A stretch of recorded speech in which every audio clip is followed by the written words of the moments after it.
Hi, welcome to RAR Math. Today I'm doing a series of videos on solving systems of equations. In this video, I just want to set this one up. I'm not going to worry about solving it. Okay.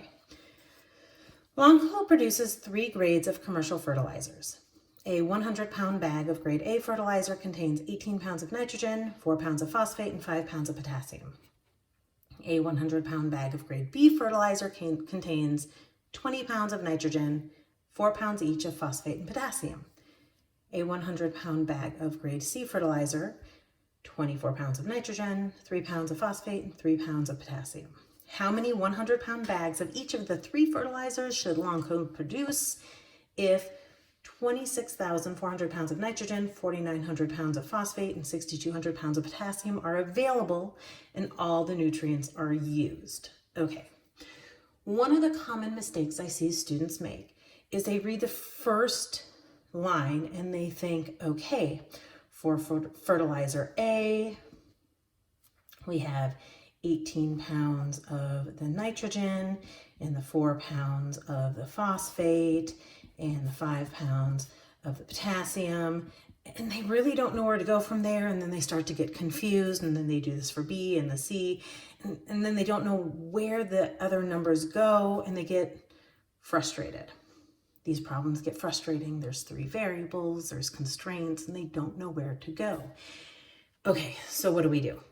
We realize that these constraints tell us that we're not setting this up on A, B, and C. We're really setting this up on nitrogen,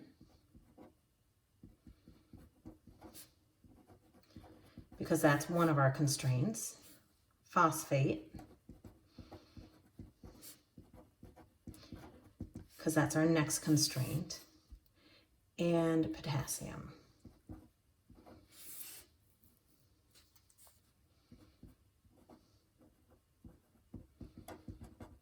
Because that is our last constraint.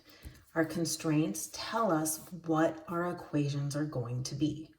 Now, I'm going to use the variables A, B, and C because this is set up perfectly for fertilizer A, B, and C.